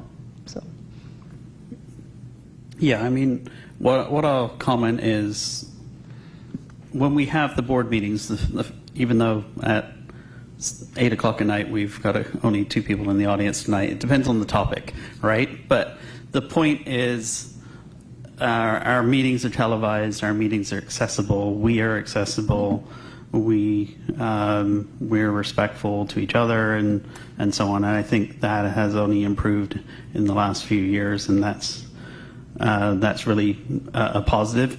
And any board should be aware that any prospective candidates for any position, teaching positions, superintendent positions, assistant superintendent positions, leadership positions, principals, etc., will watch the tenor and respect and behavior of the board matters. And it matters to the candidates that HR has to interview, it matters to the community, and so on. And so it's an area that we've been working on, and I think we've made a lot of forward progress. One other comment I'll make as well is every president brings different things to the table, and one of the things I've appreciated this year, Kelly, is, as an example, going through this and forcing us to have the discussion, working with the superintendent to update the mission, vision, and beliefs, and to get us into more rigorous process for superintendent evaluations. Thank you for your leadership this year in driving some of these things. They are dry topics at times, but it makes for a nice change from all the budget meetings that we've had to do as well. So kudos for putting in the effort to force us through these cycles. So thank you. Thank you. Well, as everybody knows, if they don't know, I was an art teacher and I worked by process. So it's been definitely an interesting process and also collaboration with all of you in feedback. I think that we did look at some exemplars from other states, and so this was mirrored on a couple different examples and was referenced from New York State. So if we like this particular tool, definitely think about it, reflect as we progress with the next president and continue this process. If we want to tweak this tool, modify it. I think regardless of the tool, it's important that we do have the conversation and think about what we want to do reflectively together as a board. It is something that when we go through general training that they recommend that the board self-assess just like any other profession, and I know we see that with teacher evaluations and we see that with administrators. So it's a good process for us as a board collectively, and I wanted to thank everyone for taking the time to participate to complete it. So any other reflections before we open this to public comment? Okay, thank you. So at this time, we're going to open it to public comment for the two people in the audience. If anyone would love to come up and talk to us, we haven't had public comment tonight. Okay, going once, going twice. Okay, we will close public comment. Any other concluding comments before we conclude this item? Okay, I just wanted to thank everyone for the participation. I really appreciate it. So with that, we are going to move on to board requests.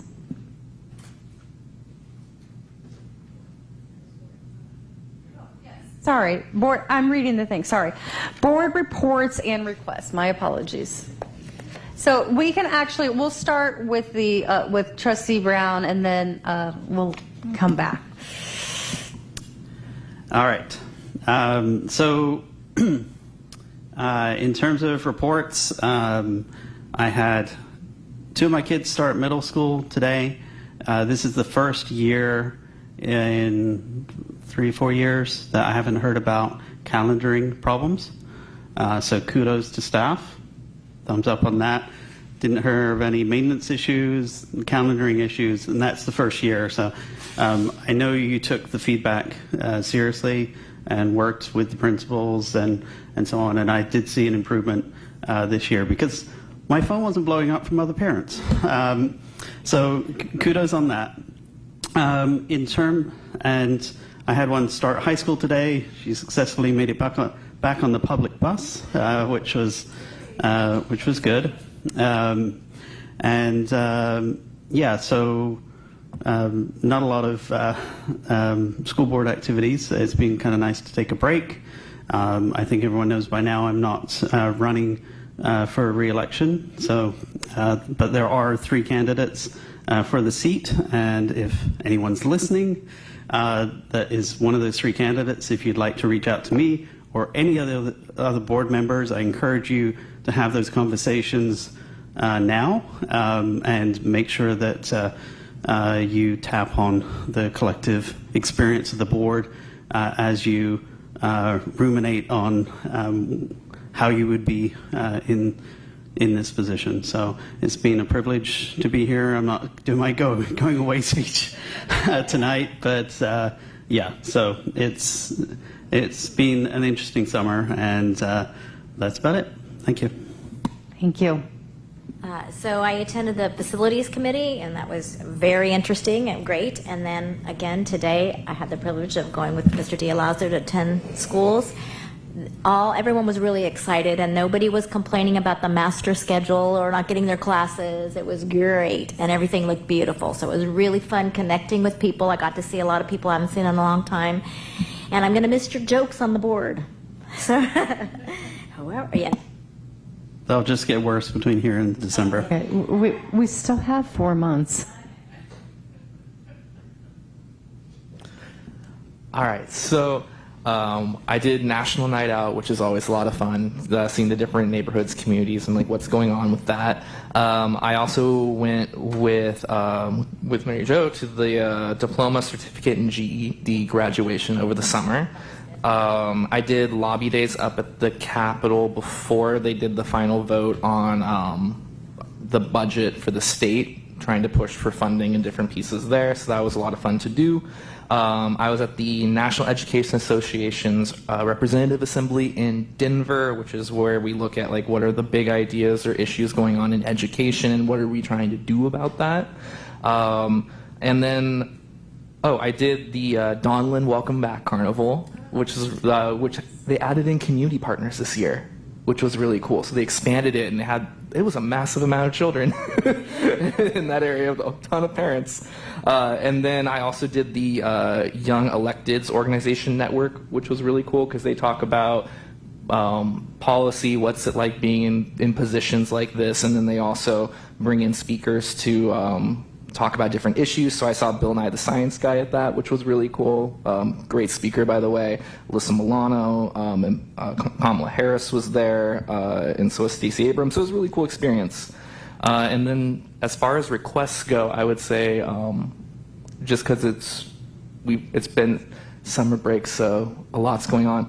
At some point, I think it would potentially be good to, again, to look at doing term limits in here. It's being slated for agenda. I'm having to get back some information. So. Okay, no problem.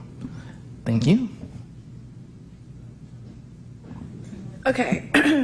I'm glad Mary Jo was able to go to the first day of school. I wasn't able to go this year, and I always loved going out and seeing all the students at all the respective schools. So, boo, I wasn't able to go. But Trustee Carry-On, President Bear, and I all went to the Community of Character Collaborative, which is a fundraiser to raise money for the Juanita Hagen Scholarship. And it was a lovely evening. Superintendent Geisels was also there. Nice night. And then President Bear and I also had the honor of sitting in the Finance Committee and to pick our new auditors. So that was a fine experience last week. So I think that's it for now. Okay, well, everyone reported everything that I was going to say.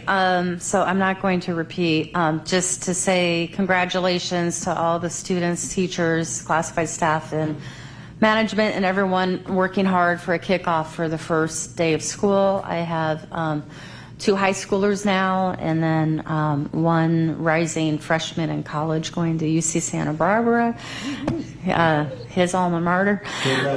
Yeah, so very, very exciting. And yes, and then went to the other events that I already highlighted. So I'm going to turn it back to our student rep. If you want to, you can just share out how your first day of school was. Yeah, so today was my first day of junior year, and it was a pretty tiring day. I wasn't used to sleep. My sleep schedule was, I finally learned from it, waking up at 11, 12, and being forced to wake up at 6. I almost fell asleep in some classes, but I made it through the day, and now I'm here.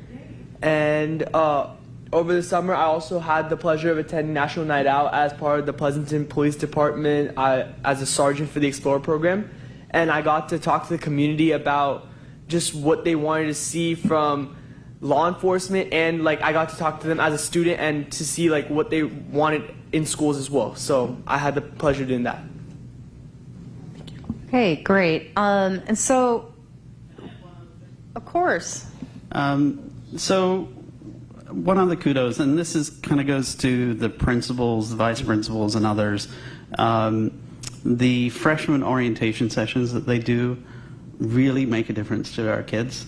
My youngest went to the PMS one yesterday, and he went with his older sisters, and he timed how long it would take him to go from this classroom to that classroom, and he had a really great day. And they did an advanced one for Foothill High School earlier in the summer that I went to with my daughter, and that was actually well attended. And then they did another one this week. And it's important that they do those things because kids are apprehensive. I remember my first day of high school and middle school.